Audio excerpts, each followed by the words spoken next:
RSSന്റെ രൂപീകരണവുമായി ബന്ധപ്പെട്ടതിൻ്റെ 100-ാം വാർഷികം കേരളത്തിലുടനീളം വിവിധ രീതിയിൽ ഇന്ത്യയിലുടനീളം നടക്കുന്ന പരിപാടിയുടെ ഭാഗമായിട്ട് നടന്നു വരികയാണ്. RSSന്റെ അത്തരത്തിലുള്ളൊരു പരിപാടി സംഘടിപ്പിക്കുന്നതിൽ ആരും പ്രത്യേകമായിട്ട് വിമർശിക്കേണ്ടുന്ന പ്രശ്നമില്ല. പക്ഷെ അതിൻ്റെ ഭാഗമായി കേന്ദ്ര ഗവൺമെൻറ് പുതിയ തപാൽ സ്റ്റാമ്പ് പുറത്തിറക്കിയിരിക്കുകയാണ്. അതോടൊപ്പം തന്നെ 100 രൂപയുടെ നാണയവും പുറത്തിറക്കിയിരിക്കുകയാണ്. മതനിരപേക്ഷ കാഴ്ചപ്പാട് വെച്ച് പ്രവർത്തിക്കുന്ന ഒരു രാജ്യമാണ് ഇന്ത്യ. അപ്പോൾ ഖജനാവ് ഉപയോഗപ്പെടുത്തി തീവ്ര ഹിന്ദുത്വ അജണ്ട കൈകാര്യം ചെയ്യുന്ന സംഘപരിവാർ വിഭാഗത്തിൻ്റെ താൽപ്പര്യങ്ങൾക്ക് വേണ്ടി, പ്രത്യേകിച്ച് RSSന് വേണ്ടി സ്റ്റാമ്പും നാണയങ്ങളും RSS പ്രചരണ ഉപാധിയായിട്ട് ഇറക്കുന്നു എന്നുള്ളത് കടുത്ത രീതിയിൽ പ്രതിഷേധിക്കേണ്ടുന്ന വർഗീയ പ്രചാരണ സംവിധാനം തന്നെയാണ്. ഇന്ത്യ രാജ്യം എന്നതുകൊണ്ട് അർത്ഥമാക്കുന്നത് ഹിമാലയത്തിനും ഇന്ത്യൻ സമുദ്രത്തിനുമിടയിലുള്ള പ്രദേശങ്ങളാകെ പുണ്യസ്ഥലമായി കണക്കാക്കി അങ്ങനെ അധിവസിക്കുന്ന ആളുകൾ മാത്രമേ രാജ്യത്ത് ജീവിക്കാൻ പാടുള്ളൂ എന്ന കാഴ്ചപ്പാട് RSS അതിൻ്റെ ആവിർഭാവ കാലഘട്ടം മുതൽ മുന്നോട്ടേക്ക് വെക്കുകയാണ്. ഇതിൻ്റെ അടിസ്ഥാനത്തിലാണ് ഗോൾവാൾക്കറുടെ വിചാരധാരയിൽ അവരുടെ നിലപാടുകൾ വ്യക്തമാക്കിയത്. അതുകൊണ്ടാണ് മുസ്ലിങ്ങളും ക്രിസ്ത്യാനികളും കമ്മ്യൂണിസ്റ്റുകാരും രാജ്യം വിട്ടുപോകണം എന്ന് അവർ പ്രഖ്യാപിച്ചിട്ടുള്ളത്. മതനിരപേക്ഷത എന്നത് യൂറോപ്യൻ ആശയമാണെന്നും അത് തള്ളിക്കളയണമെന്നുമാണ് ഇതെല്ലാം പ്രചരണം നടത്തിക്കൊണ്ടിരിക്കുന്ന സന്ദർഭത്തിൽ RSSകാർ പറഞ്ഞത്. അത്തരത്തിൽ രാജ്യത്തെ ഭിന്നിപ്പിക്കാൻ ശ്രമിക്കുന്ന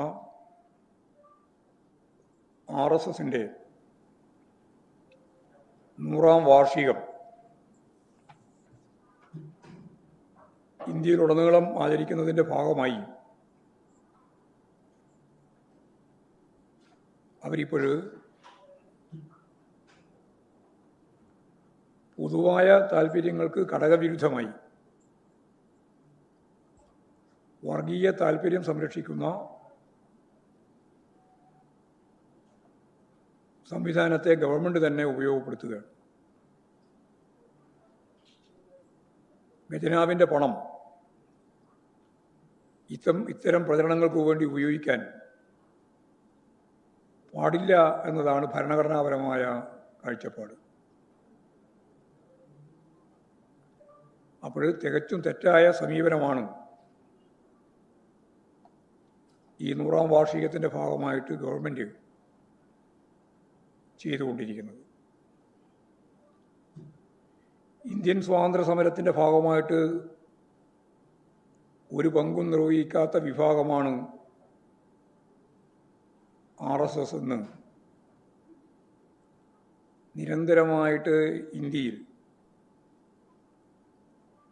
എല്ലാ മതനിരപേക്ഷ ശക്തികളും ഒരേപോലെ ചൂണ്ടിക്കാണിച്ചിട്ടുള്ള ഒന്നാണ്.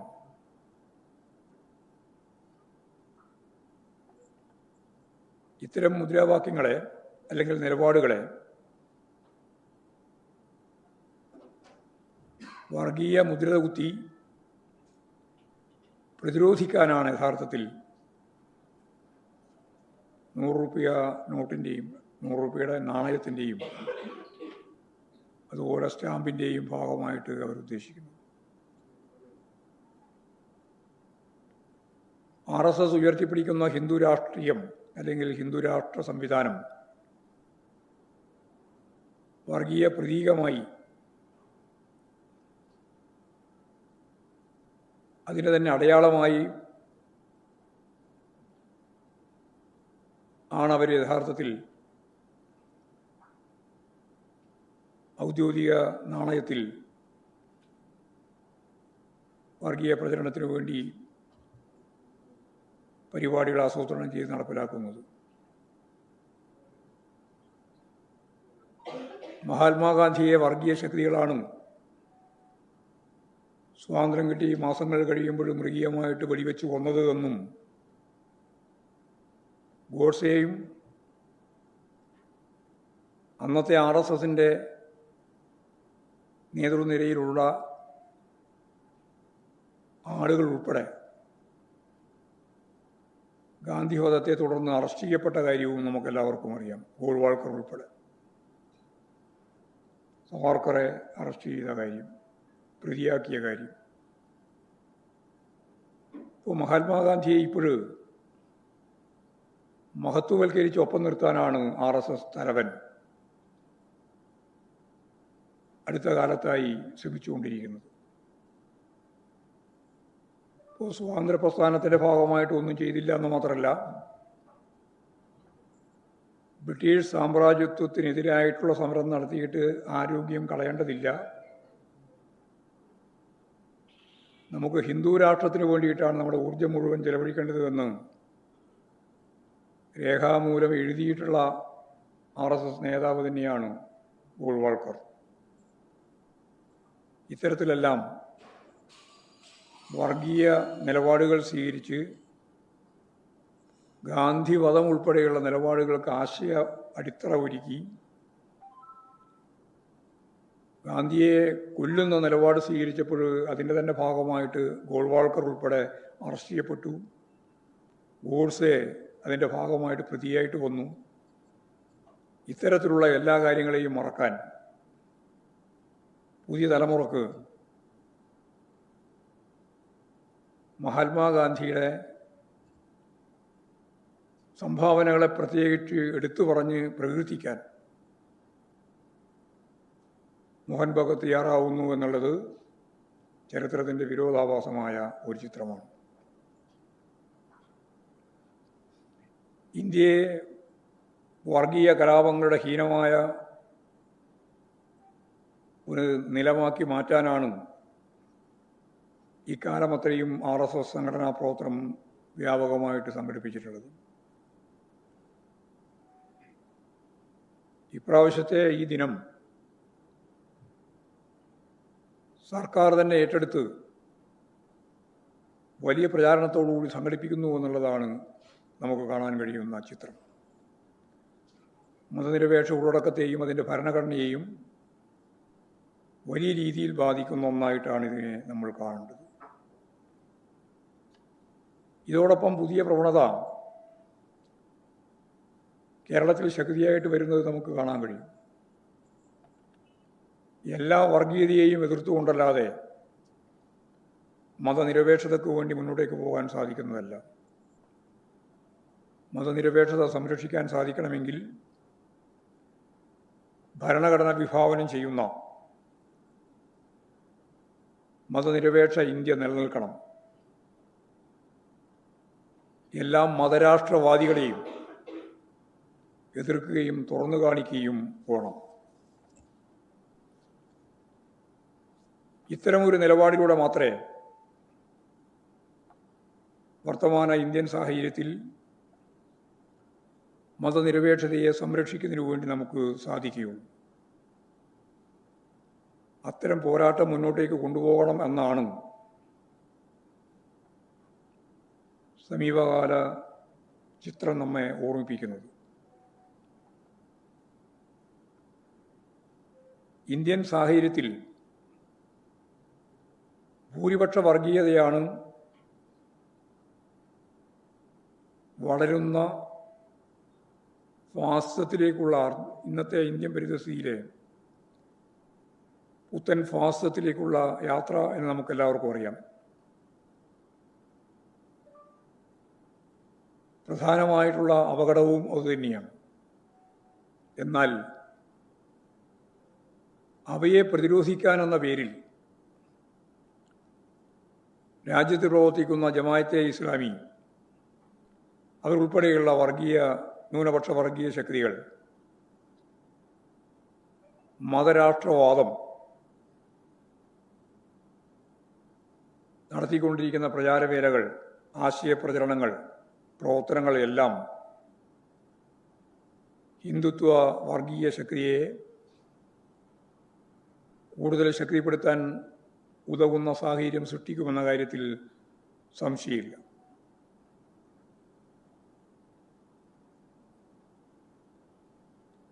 സംഘപരിവാറിൻ്റെ മതരാഷ്ട്രവാദത്തെ പരാജയപ്പെടുത്തണമെങ്കിൽ ജമാഅത്തെ ഇസ്ലാമി ഉൾപ്പെടെയുള്ള ന്യൂനപക്ഷ വർഗീയവാദികൾ മുന്നോട്ടേക്ക് വെക്കുന്ന ഇസ്ലാമിക രാഷ്ട്രവാദത്തെയും പ്രതിരോധിക്കുക എന്നതും പ്രധാനമായ കാര്യമാണ്. കേരളത്തിലെ UDF, ലീഗും കോൺഗ്രസും അധികാര താൽപ്പര്യവുമായി ഇപ്പോഴും മുന്നോട്ടേക്ക് വരികയാണ്. UDF ദുർബലമാണെന്നും ആ UDFനെ അടിസ്ഥാനപ്പെടുത്തി ഇടതുപക്ഷ ജനാധിപത്യ മുന്നണിയെ പരാജയപ്പെടുത്താനാവില്ലെന്നും കൃത്യമായിട്ട് മനസ്സിലാക്കിയിട്ടുള്ള ലീഗും കോൺഗ്രസും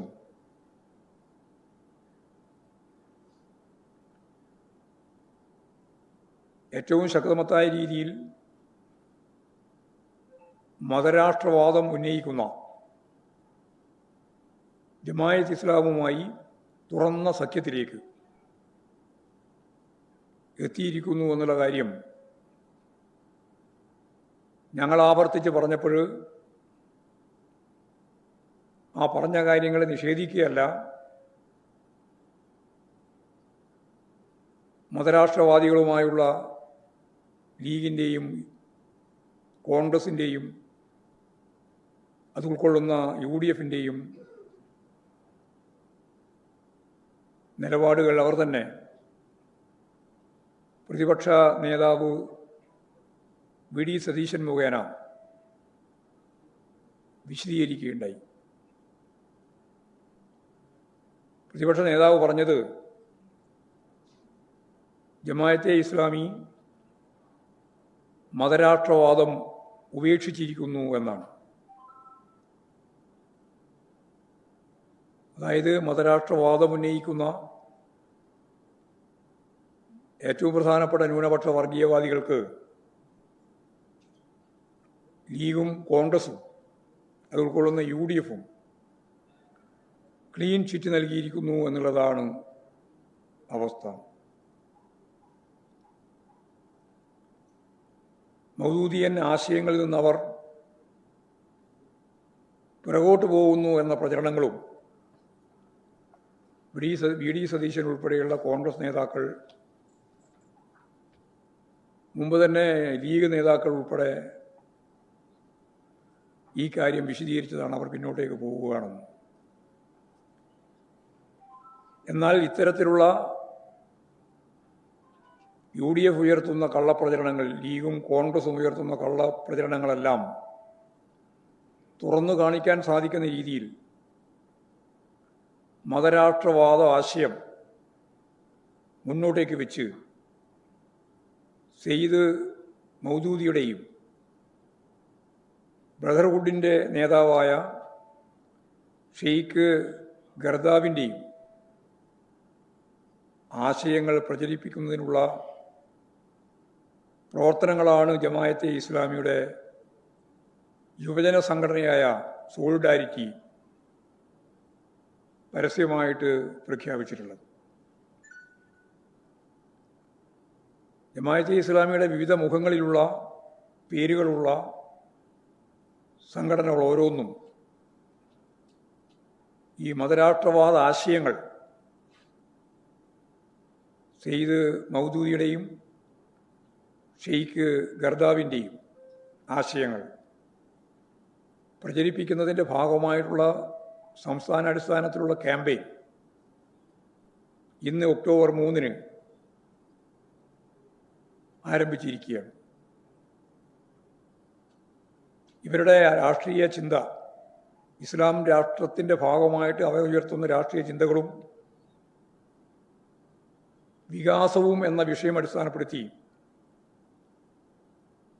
ചർച്ചയാണ് ഇന്ന് അവർ പ്ലാൻ ചെയ്തിട്ടുള്ളത്. ഒരു പത്രം വളരെ പ്രാധാന്യത്തോടുകൂടി ഈ വിഷയം ഇന്ന് പ്രതിപാദിച്ചിട്ടുണ്ട്. ഇസ്ലാമിക രാഷ്ട്രവാദത്തെ ജനങ്ങൾക്കിടയിൽ ചർച്ച ചെയ്ത് ഒരാശയമായി രൂപപ്പെടുത്തുന്നതിന് വേണ്ടിയുള്ള അവരുടെ പ്രവർത്തനത്തെ നല്ലതുപോലെ തുറന്നു കാണിക്കാൻ നമുക്ക് സാധിക്കണം. സോളിഡാരിറ്റിയുടെ നേതാക്കൾ തന്നെ ഇത് സംബന്ധിച്ചുള്ള കാര്യങ്ങൾ വ്യക്തമാക്കിയിട്ടുണ്ട്. മൗദിയുടെയും അദ്ദേഹത്തിൻ്റെ ഇസ്ലാമിക രാഷ്ട്രീയ സങ്കല്പങ്ങളെ സംബന്ധിച്ചും വിശദമായ ചർച്ചയാണ് ഈ പരിപാടിയിൽ ഉദ്ദേശിക്കുന്നത് എന്ന് അവർ തന്നെ വ്യക്തമാക്കിയിരിക്കുകയാണ്.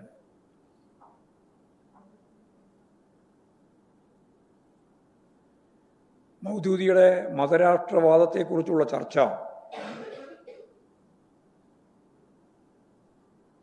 നമുക്കെല്ലാം അറിയുന്നത് പോലെ മതരാഷ്ട്രത്തെ സംബന്ധിച്ചുള്ള അവരുടെ വ്യക്തമായ കാഴ്ചപ്പാടാണ് മുന്നോട്ടേക്ക് വെക്കുന്നത് എങ്കിലും അത് തിരിച്ചടിയാകുമെന്ന കൃത്യമായ ധാരണ പരസ്യമായിട്ട് പറയുന്നതിൽ നിന്ന് അവരെ വിലക്കുന്നുണ്ടെങ്കിലും വർഗീയവാദികൾ തമ്മിൽ രണ്ട് വർഗീയ ശക്തികളും പരസ്പരം ശക്തിപ്പെടുത്തുന്ന രീതിയിലാണ് കാര്യങ്ങൾ നീങ്ങുന്നത് എന്ന് നമുക്ക് മനസ്സിലാക്കാൻ കഴിയും.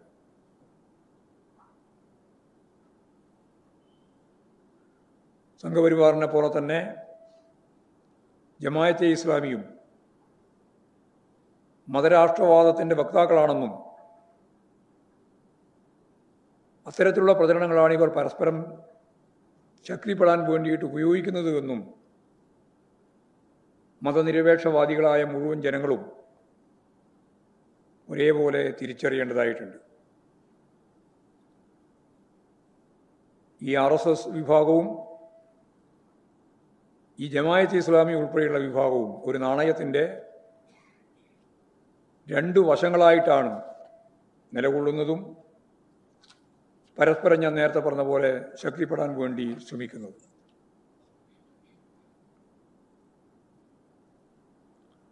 ഈ രണ്ട് വിഭാഗവും ഇന്ത്യൻ ഭരണഘടന മുന്നോട്ടേക്ക് വെക്കുന്ന മതനിരപേക്ഷ നിലപാടിനെയും ഫെഡറലിസം, ജനാധിപത്യം തുടങ്ങിയ കാഴ്ചപ്പാടുകളെയും നിരാകരിക്കുന്ന വിഭാഗമാണ്. ഈ രണ്ട് മതവർഗീയ ശക്തികളെയും എതിർത്തുകൊണ്ട് മാത്രമേ നമുക്ക് ഭരണഘടനയെയും ജനാധിപത്യ മതനിരപേക്ഷ ഉള്ളടക്കത്തെയും സംരക്ഷിക്കാൻ സാധിക്കുകയുള്ളൂ.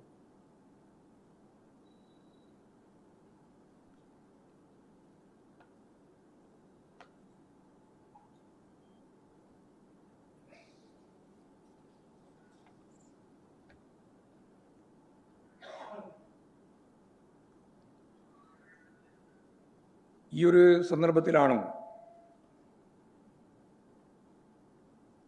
കേരളത്തിൻ്റെ മതനിരപേക്ഷ പാരമ്പര്യങ്ങളെ ദുർബലപ്പെടുത്താൻ നടത്തുന്ന ഇത്തരം ശ്രമങ്ങളെ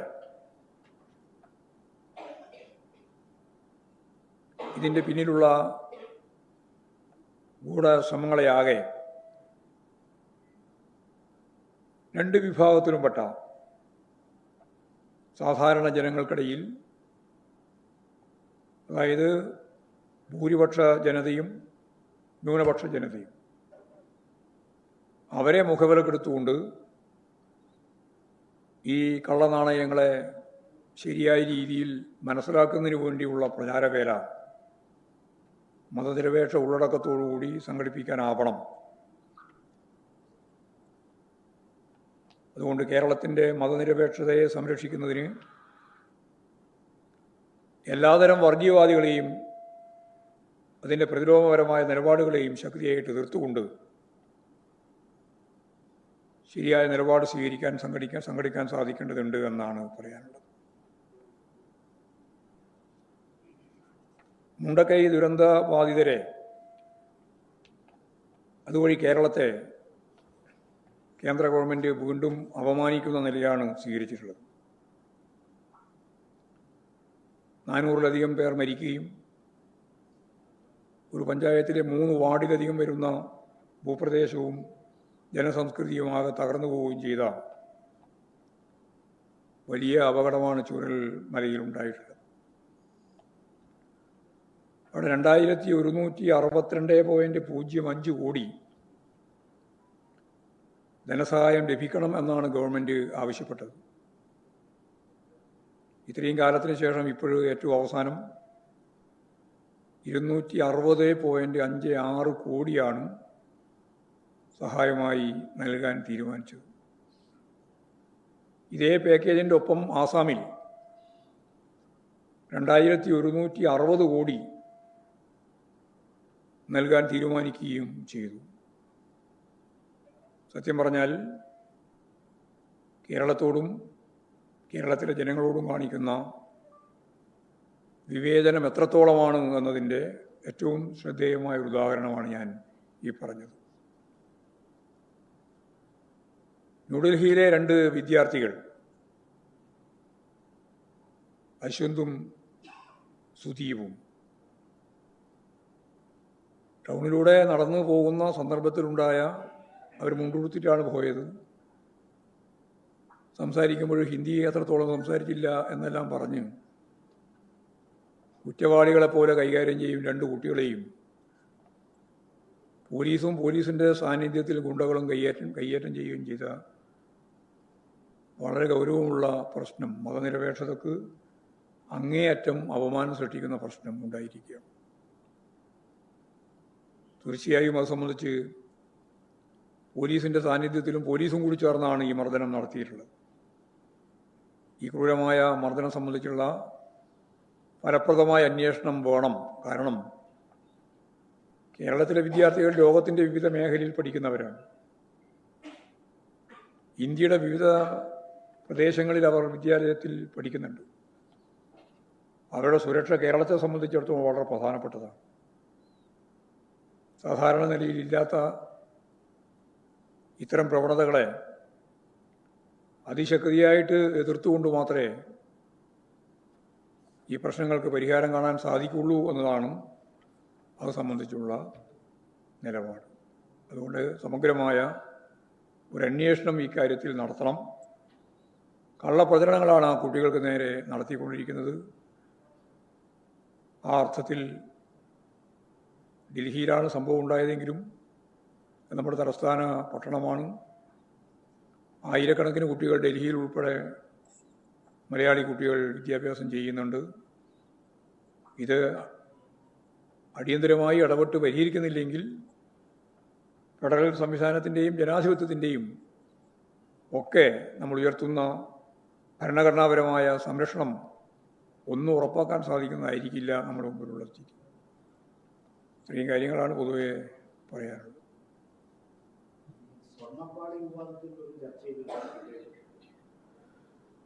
സ്വർണ്ണപ്പാളി ഉൾപ്പെടെയുള്ള ഒരുപാട് പ്രശ്നങ്ങളാണല്ലോ വന്നിട്ടുള്ളത്.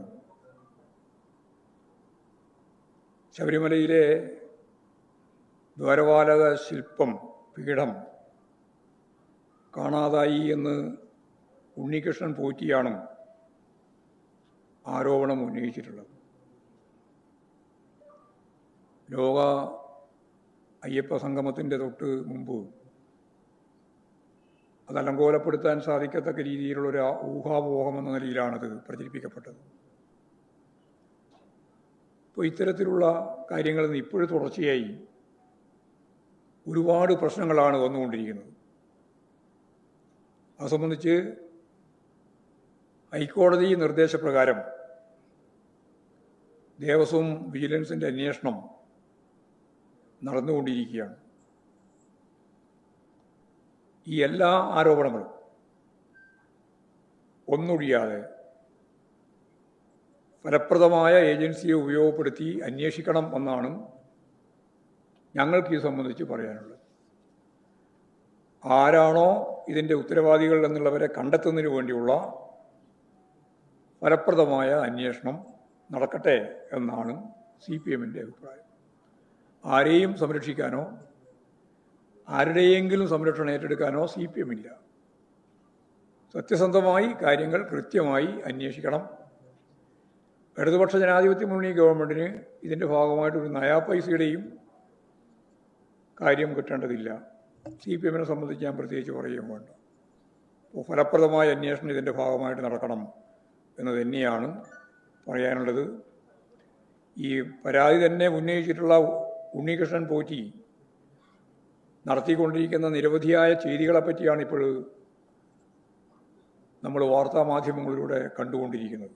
എല്ലാം അന്വേഷിക്കുന്ന നില സ്വീകരിക്കണമെന്നാണ് അത് സംബന്ധിച്ച് പറയാനുള്ളത്.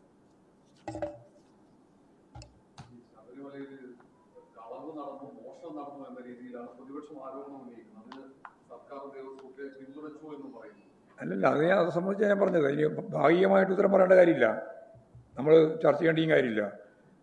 അത് സംബന്ധിച്ച് അന്വേഷിക്കണം, പൂർണ്ണമായി അന്വേഷിക്കട്ടെ. അന്വേഷണത്തിൻ്റെ ഭാഗമായിട്ട് കാര്യങ്ങൾ പുറത്തു വരുമല്ലോ. പകുതി വന്ന രീതിയിൽ അതിനെപ്പറ്റി ചർച്ച ചെയ്യാൻ പോകുന്നതിൽ കാര്യമില്ല. ഈ സംഭവത്തിൻ്റെ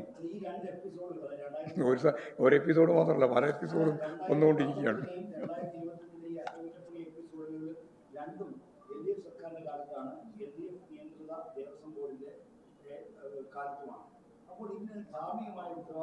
അത് ധാർമ്മികമായ ഉത്തരവാദിത്തമല്ല ഞാൻ പറഞ്ഞുകൊണ്ടിരിക്കുന്നത്. അവിടെയുള്ള എന്ത് കാര്യമായാലും ശബരിമലയായിട്ട് ബന്ധപ്പെട്ടതാണല്ലോ. ആ ശബരിമല ബന്ധപ്പെട്ടുള്ള കാര്യം ഹൈക്കോടതിയുടെ നേരിട്ടുള്ള നിയന്ത്രണത്തിലാണ് മുഴുവൻ കാര്യങ്ങൾ നടക്കുന്നത്. എന്ത് പ്രശ്നം വേണമെങ്കിലും അവരുമായിട്ട് ബന്ധപ്പെട്ടിട്ടാണ്. അപ്പോൾ അത് കൃത്യമായിട്ടൊരു അന്വേഷണം നടത്തി ആവശ്യമായ നിലപാട് സ്വീകരിക്കണം. അത് ഏത് ബോർഡ് നോക്കേണ്ട കാര്യമില്ല, ഏത് കാലം നോക്കേണ്ട കാര്യമില്ല, ഏത് കാലത്തും.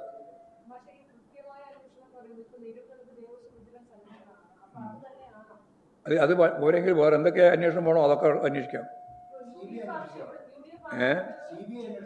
CBI വെറുതെ ആവശ്യമില്ലാണ്ട് എന്നെ കൊണ്ട് പറയിപ്പിക്കേണ്ടത്. ഞാൻ പറയുന്ന ഏത് അന്വേഷണം ആയാലും കുഴപ്പമില്ല. ഹൈക്കോടതിയുടെ കീഴിലായിപ്പോൾ അന്വേഷണം, അവർ പറയുന്ന ഏത് അന്വേഷണത്തിനും ഞങ്ങൾക്ക് ആർക്കും തർക്കമില്ല. പോരെ? CBI നേരെ അറിയുന്നില്ല എന്ന് എത്രയോ കാലം പറഞ്ഞുകൊണ്ടിരിക്കില്ലേ സുപ്രീം കോടതി ഉൾപ്പെടെ. ഞാൻ അങ്ങനെയൊന്നും പറഞ്ഞില്ല. വെറുതെ ആവശ്യമില്ലാതെ എൻ്റെ നാട്ടിൽ ഇതൊന്നും കുത്തിച്ചേർത്തണ്ട. ഏതന്വേഷണം ഹൈക്കോടതിയുടെ നിർദ്ദേശത്തിൽ അടിസ്ഥാനപ്പെടുത്തിയിട്ടാണ് അന്വേഷണം. ആ അന്വേഷണത്തിൽ ഏതൊക്കെ വേണോ ഏത് അന്വേഷണം വേണമെങ്കിലും നടത്തിക്കോ.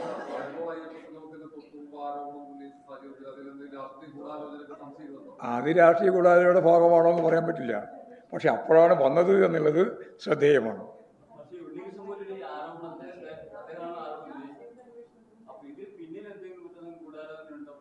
അതാ ഞാൻ പറഞ്ഞത്, ഈ അയ്യപ്പ സംഗമത്തിന് തൊട്ട് മുമ്പ് പീഠത്തിൻ്റെ പ്രശ്നം പറഞ്ഞുകൊണ്ടാണ് രംഗത്ത് വന്നത്.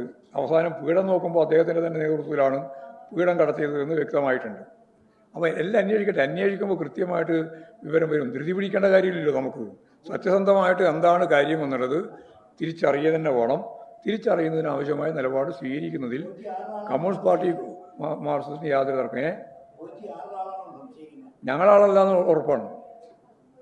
വേറെ ആരെ വേണമെങ്കിലും സംശയിക്കാം.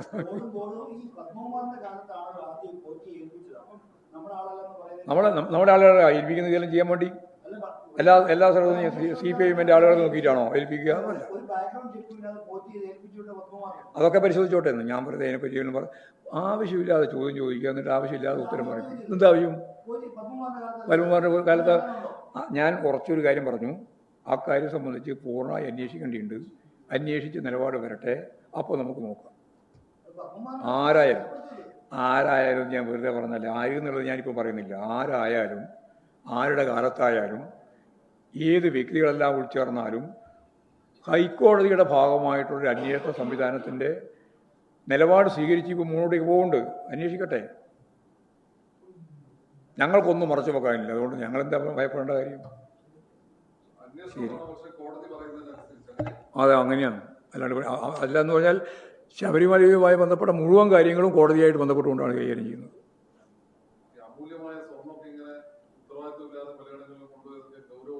വളരെ ഗൗരവമുള്ളതാണ്. ഉണ്ടെങ്കിൽ അതാണ് കണ്ടുപിടിക്കേണ്ടത്, അതാണ് അന്വേഷിക്കണമെന്ന് ഞാൻ പറഞ്ഞത്. അത് അന്വേഷിച്ചാലേ മനസ്സിലാവുള്ളൂ. ഗവൺമെൻറ് ആയാലും ഏത് സംവിധാനം ആയാലും അന്വേഷിക്കട്ടെ, എന്നിട്ട് നമുക്ക് കൃത്യമായ നിലപാട്. അത് ഞാൻ പറഞ്ഞില്ലേ, അന്വേഷിച്ചിട്ട് പറയാം. അന്വേഷണത്തിൻ്റെ പിന്നിൽ ഇല്ല, എല്ലാ വിവാദവും ഉണ്ടാക്കാമെന്നുള്ളതാണല്ലോ മാധ്യമങ്ങളുടെയും അതുപോലെ തന്നെ എല്ലാവരുടെയും പ്രധാനപ്പെട്ട ചുമതല. അതിൽ പൊതുവെയുള്ള ഗൂഢാലോചനയെ പറ്റി പറയുന്നതല്ലാതെ ഞാൻ ഇപ്പോൾ ഇതിൻ്റെ അകത്ത് തന്നെ ഒരു ഗൂഢാലോചന ഉണ്ടോ എന്ന് ചോദിച്ചാൽ എനിക്കിപ്പോൾ അതിൻ്റെ എല്ലാ കാര്യങ്ങളും പറയാൻ സാധിക്കുന്നതല്ല. അതൊക്കെ അന്വേഷിച്ചിട്ട് വരുമ്പോൾ നമുക്ക് മനസ്സിലാക്കാം.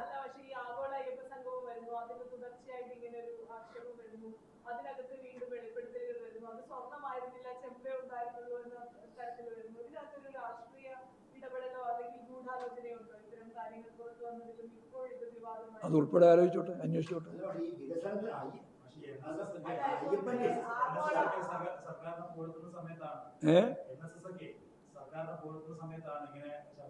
അല്ല, സർക്കാരിനെ പുകഴ്ത്തുന്നതിൽ ഇപ്പോഴും യാതൊരു കുഴപ്പമില്ല.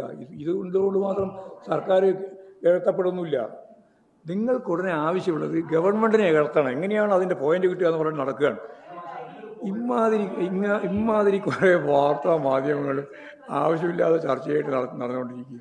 ഉടനെ തുടങ്ങി ഏതോ ചെമ്പ്, അതുപോലെ തന്നെ ഇരുമ്പ്, അല്ലെങ്കിൽ സ്വർണം അതെല്ലാം പറഞ്ഞിട്ട് ഉടനെ ഇടതുപക്ഷ ജനാധിപത്യം മുന്നണി ഗവൺമെൻറ്റിനെതിരായിട്ട് പറയാൻ എന്താ വഴി കിട്ടുക എന്ന് നോക്കി നടക്കുകയാണ്. മതി.